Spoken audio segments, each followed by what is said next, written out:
Bismillahirrahmanirrahim. Assalamualaikum warahmatullahi wabarakatuh. Wahai anak-anakku, murid-muridku yang senantiasa dirahmati oleh Allah Subhanahu wa Ta'ala, marilah kita lanjutkan pelajaran kita, ngaji belajar murid. Kali ini kita membahas mengenai sadar punya hati. Bila kita bertemu dengan orang yang menanyakan, sejak kapan kehidupan ini ada? Lalu apa jawaban kita? Apakah sebaiknya kita jawab, hanya Tuhan yang tahu? Lalu apa arti jawaban itu? Bukankah tetap saja tidak ada yang tahu?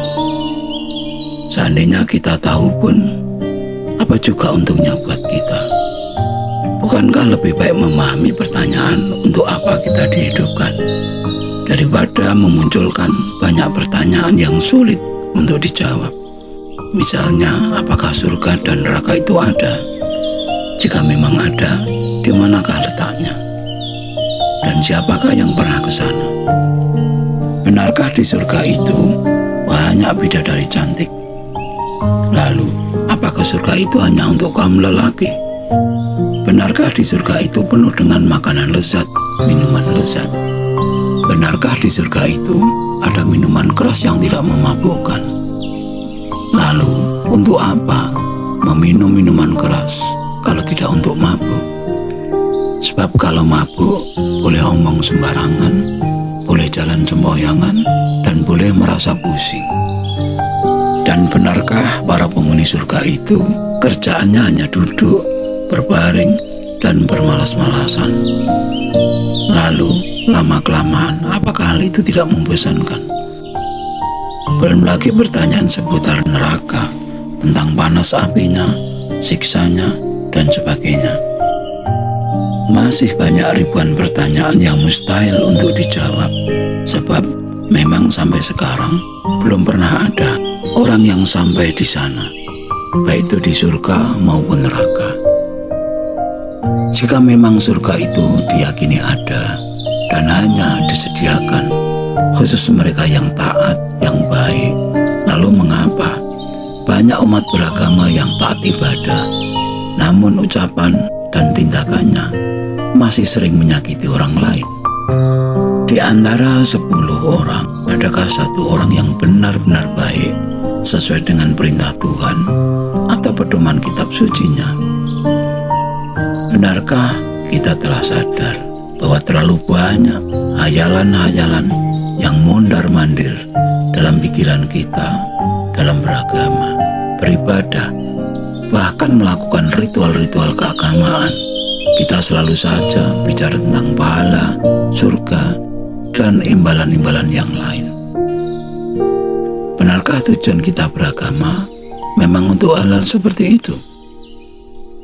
Tidak jarang kita jumpai orang-orang yang ditokohkan atau yang merasa sebagai tokoh agama berbicara atas nama umat, kepentingan umat, seakan-akan dia bukanlah bagian dari umat, dan sering juga mengaku sebagai umat Muhammad, umat yang paling pertama dan utama masuk surga, sedangkan umat-umat Rasul yang lain belakangan masuk surganya.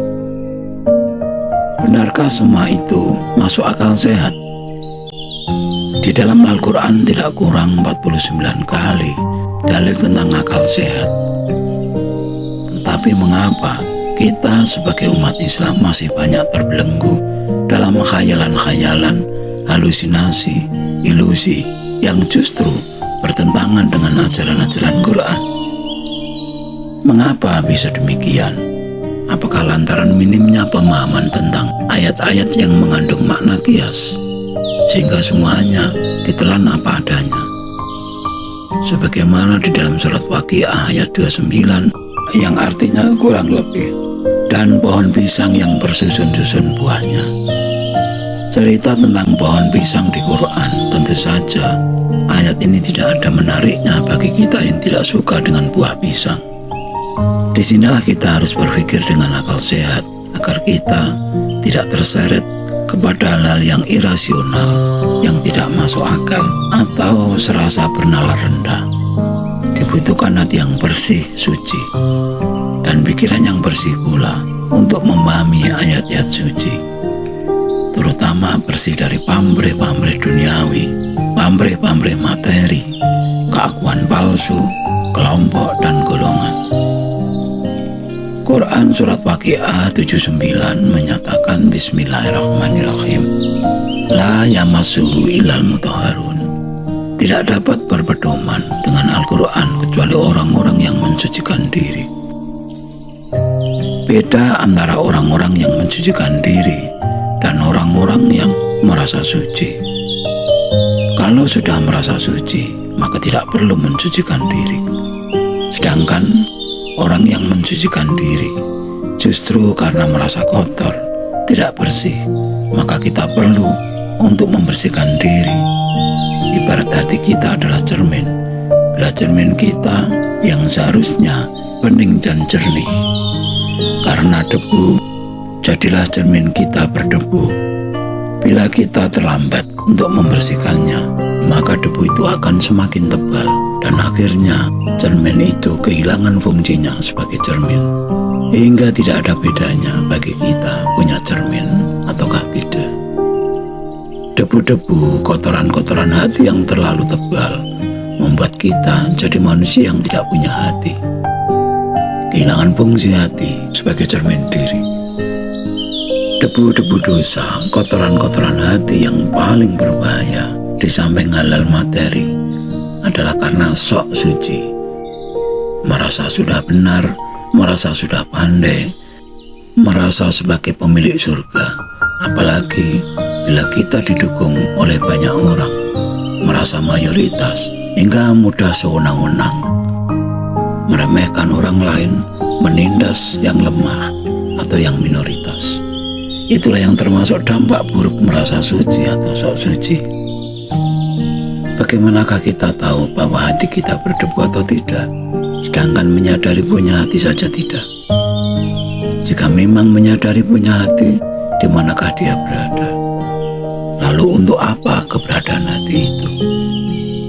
Pertanyaan-pertanyaan seperti ini tidak akan dapat muncul pada diri kita bila kita tidak pernah menjaga jarak dengan pergaulan ramai, mengambil jarak dengan hiruk-pikuk dunia aktif. Oleh karena itu para spiritualis, para rohaniawan selalu menciptakan ruang dan waktu tersendiri sebagai sarana zikir, wirid, meditasi, kontemplasi, atau koreksi diri, agar selalu sadar bahwa kita punya hati nurani, yang fungsi utamanya adalah untuk mengenali diri sejati, kesejatian diri yang abadi, diri sang ilahi. Lalu berapakah jumlahnya orang yang sadar akan hal-hal seperti ini? Mungkin hanya 1:10, atau 1:100, atau bahkan mungkin hanya 1:1000. Dan di manakah posisi kita? Hanya kita yang tahu. Benarkah kita yang termasuk sadar punya hati yang pasti jumlahnya sedikit? Dan apakah minoritas itu jadi masalah buat kita? Adakah para rasul punya pengikut mayoritas di masa hidupnya? Cobalah baca sejarah sekali lagi. Mengapa demikian? Jika kita adalah bagian dari orang yang selalu bangga dengan kelompok mayoritas, maka siap-siaplah kita kehilangan fungsi hati kita. Sekian dulu wajangan yang mohon maaf atas segala kekurangan. Semoga selalu bermanfaat, dan marilah berdoa bersama. Ya Allah, mudahkanlah jalan pengabdian kami kepadamu. Amin, amin, amin ya rabbal alamin. Wassalamualaikum warahmatullahi wabarakatuh.